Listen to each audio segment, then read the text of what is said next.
ကဲအားလုံးပဲမင်္ဂလာပါဒီနေ့တော့ကျွန်တော်ဒီနေ့ကအမေရိကန်မှာ Father Day အဖေများနေ့ပေါ့ဒါအမှတ်တရအနေနဲ့နောက်ဖေးမှာကျွန်တော်တို့ခုလှုပ်ဆောင်မယ်ခုကနေရာသီလဲရောက်ပြီရာသီဥလဲကောင်းတယ်ဆိုတော့အရန်နေလို့ကောင်းတဲ့အကြောင်းတော့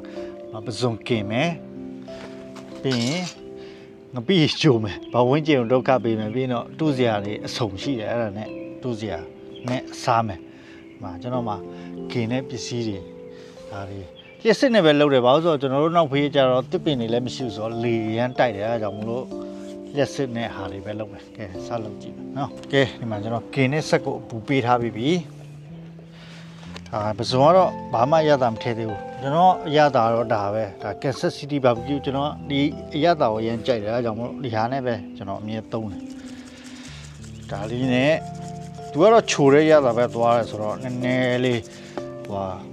စားလေးတော့နည်းနည်းပေါက်ပေးရတယ်စားလေးပေါက်ပေးလိုက်ပြီဆိုတော့ရတာကောင်းသွားပြီဒါလေးကိုဒရိုင်းလေးပဲရှိလိုက်ပြီဆိုတော့ရတာပြည့်စုံသွားပြီအဲ့ဒါကိုပြီးကင်မယ်ခုလောဆယ်ဟောပူပေးထားသေးတယ်ပြီးတော့ငပိရဟိုဘက်မှာကျူကဲခုကဒါပူပြီဆိုတော့ပစုံရင်ဆုံးကင်ထားလိုက်မယ်ပြစ်စစ်နေပဲမိတွေ့တဲ့ကင်တော့အရင်ကောင်းတယ်စားလို့မွေးလည်းမွေးတယ်ဒါပေမဲ့တော့နောက်ဖေးကလေရန်တိုက်တော့ဒီတိုင်းပဲပြစ်စစ်နေပဲကျွန်တော်ကင်တာများတယ်ဆိုတော့ကလေးတွေကပစုံကင်ဆိုရင်တော့အရင်ကြိုက်တယ်ဟောသူတို့ဒါပစုံထုတ်စား$18လားပြီးရတယ်ဆမ်ပါမဆန်းလည်းကိစ္စမရှိပါဘူးဒါပူကပြီးဒီဟာကင်းဟာအိမ်ထဲမှာသုံးတဲ့ဟာမျိုး smoke let လို့ပြောတာငွေမထွက်ဘူးဒီဟာလေးကကျွန်တော် campaign သွားရင်လည်းယူသွားတယ်ဒါလေးကမဆိုးကဲဒါပြီးရင်ပစုံကနည်းနည်းပြီးသွားမှာဆိုတော့ကိစ္စတော့မရှိပါဘူးဒီတိုင်းလေးပဲ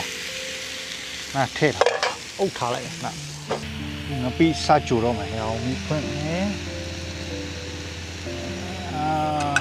ပြီးရတော့ဒါငစင်းငပိဒါပဲကျွန်တော်ကြိုက်တယ်ငပိလည်းမကြိုတာကြာပါပြီခုနောက်ပိုင်း ready made ဟာလေးပဲစား ready made ဟာလေးစားတော့အရန်ပိုင်းနာတယ်နော်စားပြီးတဲ့နေ့ကိုပိုင်းနာတာ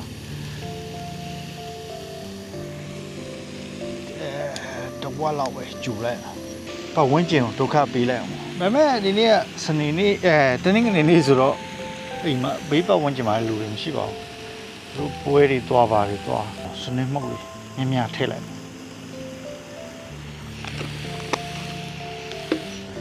စားလေးနဲ့ထည့်ချီရဒီလောက်တော့နေတယ်ရှင်နည်းထည့်လိုက်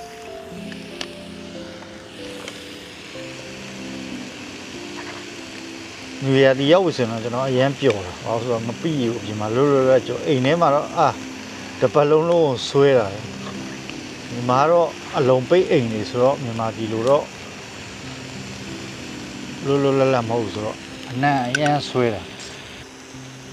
စုံကင်လေးလည်းချိန်နေပြီးလို့ရှိလဲကြည့်လိုက်ပါ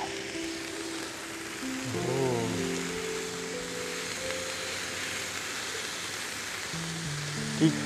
Kansas City ဟာတော့ကျွန်တော်အရင်ကြိုက်တယ်ဒီဟာနဲ့ဆိုရင်တော့ကျွန်တော်ဘယ်ဟာမဆိုဒါပဲသုံးတယ် seafood ဆိုရင်လည်းဒါပဲအမှန်မှန်ဆိုတော့သူကအသားတွေအတွက်ပဲကြက်တို့ဝက်တို့မဲတို့ဒါပေမဲ့ကျွန်တော်ပစုံတွေ seafood တွေလည်းဒါပဲပုံမှန်သုံးတယ်ကျွန်တော်တို့အိမ်နောက်ဖေးပတ်ဝန်းကျင်လည်းမရိုက်ပြတာကြာပြီဆောင်းလိုက်ဒီနေ့စိုက်ပျိုးရဲ့အသိမလုပ်ဖြစ်ဘူးဒီမှာတော့ကျွန်တော်ပင်စိမ်းတွေပြိုးထားတယ်နန်းတွေပြိုးထားတယ်ကျွန်တော်နောက်ကျနေပြီဒီမှာဆလရီလေးလည်းစိုက်ထားတယ်ခုစီနဲတော့စိုက်ချင်မလို့ပေါ်လာတာဒီတပေါင်လုံးပြည့်ဖြစ်လို့ကျွန်တော်ဒီဘက်ကိုတော့အကုန်လုံးအမြစ်တွေကစနှုတ်ပြီးတော့ဒီမှာမုံလာတွေစိုက်ထားတယ်မုံလာပြီးတစ်သေးလေးအများကြီးပေါက်နေမုံလာတော့လွယ်တယ်စိုက်တာဒီဘက်မှာလည်းမုံလာတွေဘရိုကိုလီတို့မှတ်မိတော့ပါလေမသိစိုက်တာသူမနစ်ကစိုက်ထားတာလည်းပြန်ပေါက်တယ်မတော့ဒါမုံလာတော့တော်တော်မြန်တယ်နော်ဒါကျွန်တော်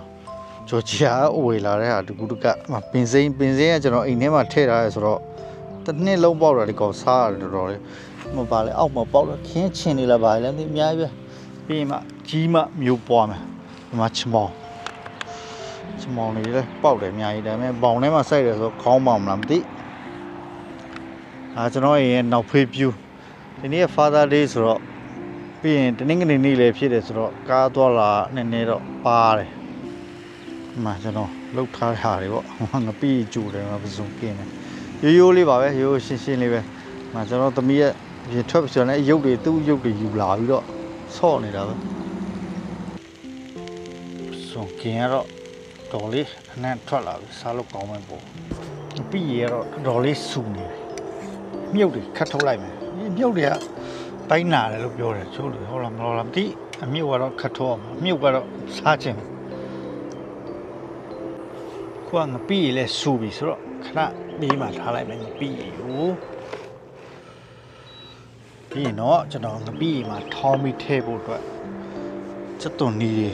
မြုပ်သီးတွေပါညာလှော်လိုက်မယ်ကျွန်တော်လည်းလှုပ်ထားပြီးဒါလေးကိုလှော်ပြီးတော့ထောင်းမယ်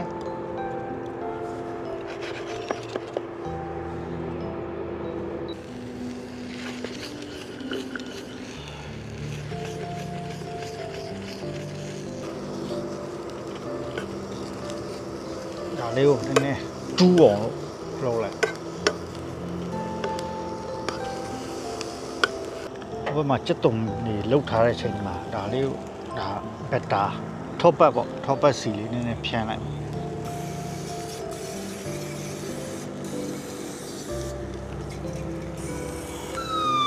ဟုတ်နောက်ဖေးမှာမီးတက်ရုံရှိရဆိုတော့ရေးပေါ်ကားအရန်ဆူ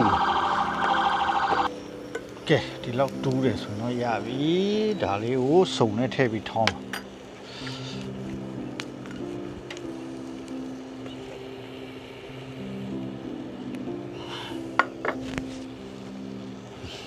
ပွေးနဲ့ချာလေးထောင်းမင်းဒီအိုးထဲမှာပြောင်းမယ်။ငပိကြိုရင်တော့ဒီလိုတိုးထဲမှာမဟုတ်တိုးပြီးတိုးပြောင်းပြီးလောက်တာပိုလွယ်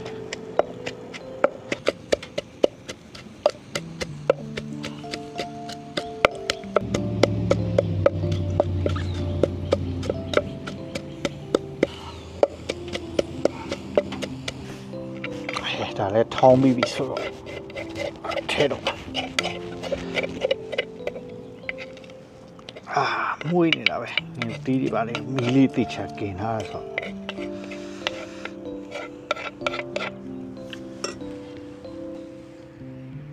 ပြီးတော့ဆောတော့ကျူလာတဲ့ပြီးထက်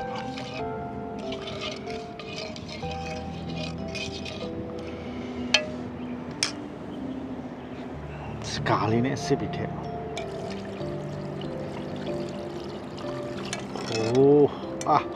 ဆိုးပြုတ်ကြကဲအင်ဂျူငပိဒီတော့ရပြီဒါကိုပြီးငြူတိချက်မှုတ်ထဲကျွန်တော်ကငပိရေဆိုဖြူဘက်ဖြူကြီးဆိုတိတ်ကြိုက်ဘူးကြငြူတိမှုတ်လေးနဲ့အရောင်ရဲရဲလေးမှစားရကောင်းတယ်လို့သူ့စရာလေးပြုတ်ပြီးတော့ဆွဲလိုက်တော့အိုးနွေရာသီရောက်ဖို့ပဲမျှော်တာနွေရာသီဆိုရင်တော့အပြင်မှာထွက်ပြီးလိုပဲကြိုပတ်ဝန်းကျင်ဒုက္ခပေးဆောင်းရာသီဆိုရင်တော့အိမ်ထဲမှာပဲကြိုရင်တော့အနံ့တကုံဆွဲတာအဲ့ဒါတော့အဆင်ပြေဘူးမြူတီးကြက်မှုတ်လေးထည့်လိုက်မယ်မြူတီးကတော့ဒါ399ဈေးတော်တော့ဆိုများလေးစက်ကလေး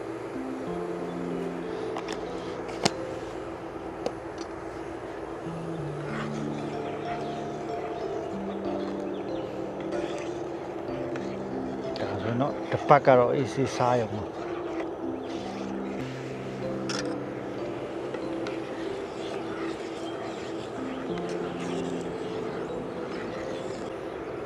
ကိုတော့မွေးနေတာခုမှကျွန်တော်စိတ်ကူးတစ်ခုရတယ်မြန်မာပြည်မှာနာမည်ကြီးရပါလေမင်းကတော့ငပိရေဆိုတာပါဆိုတော့ဒါပဇွန်ထဲတာဗလေနော်ဒါပဇွန်တုတ်ကြီးဒါကို3កောင်လောက်ထည့်လိုက်မယ်ဆိုရင်တော့မင်းကတော့ငပိရေဖြစ်မှာပေါ့အိုးအဲ့ဒါမတွေးမိဘူးကွာခုမှပဲတွေးမိတယ်အိုးထဲလိုက်ပြီဆိုတော့မင်းကတော့ငပိရေပေါ့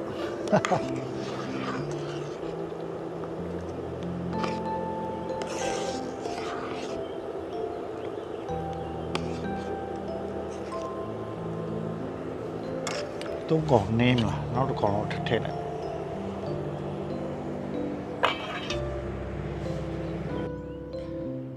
ကျွန်တော်နောက်ဖေးရတဲ့တောတော်ဘာဝလိုပဲငါတန်လေးတွေပါလေးတွေနဲ့နားယူလို့အရင်ကောင်းတယ်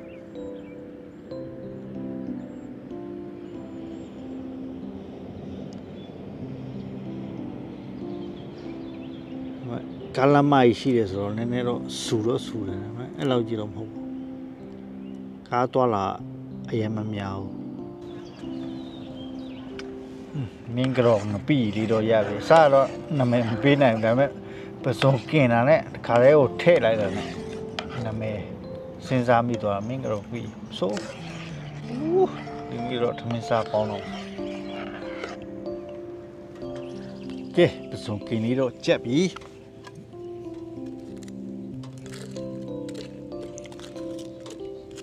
မျိုးမနည်းနည်းလေးကျွတ်လေးกินတော့ခွန်မှာစားလို့ရတယ်ကျွန်တော်ကလေးတွေပစုံဆိုတော့ခွန်လဲသူတို့စားတယ်ဟောတခြားဟာတွေကကြီးများတာထောက်ပတ်စီလေးလည်းဖြန်းရတယ်ဆိုငွေလေးကောင်းတယ်စားကြည့်လိုက်ပါဦးတကောင်တော့ဝါဝင်းနေခေါင်းတော့ဘာဖြစ်ခေါင်းကျွတ်တယ်ဆိုတော့ခေါင်းမှာစားလို့ရ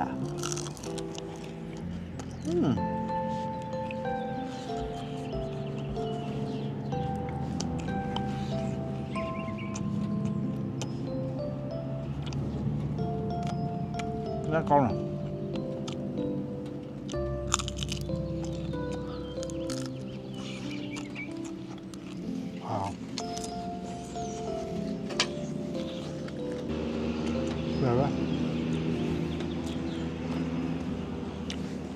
ကဲကျွန်တော်ရဲ့ဗီဒီယိုကိုဒီမှာပဲဆုံးသက်လိုက်တော့မယ်။ဘာဖြစ်ဆိုတော့ကျွန်တော်ဘာသာလေးဆိုတော့ကလေးနဲ့အတူအချိန်ဖြုံးမယ်။ဟိုသွားလေးတော့သွားမယ်ဆိုတော့သိပြီးတော့ဗီဒီယိုမရိုက်ဖြစ်တော့ဘူး။ဒါပဲကျွန်တော်ပြီးရကြိုပြီးတော့တင်ထားတယ်။မင်းကတော့မပြီးရအဲ့ဒါကိုကြိုပြီးတော့ဒီတစ်ပတ်လုံးကျွန်တော်တို့တိုးစရာနဲ့ဆွဲမယ်ရှယ်ပဲဒါပစုံကင်ရတော့ကလေးတွေကိုပြီးကြွေးမယ်။ကဲကျွန်တော်ဗီဒီယိုလေးကိုကြိုက်နေတဲ့ဆိုရင်တော့ like နဲ့ subscribe လုပ်ပြီးအားပေးကြပါဦး။နောက်ဗီဒီယိုမှာပဲပြန်တွေ့မယ်နော်။အားလုံးကျေးဇူးတင်တယ်။ Bye bye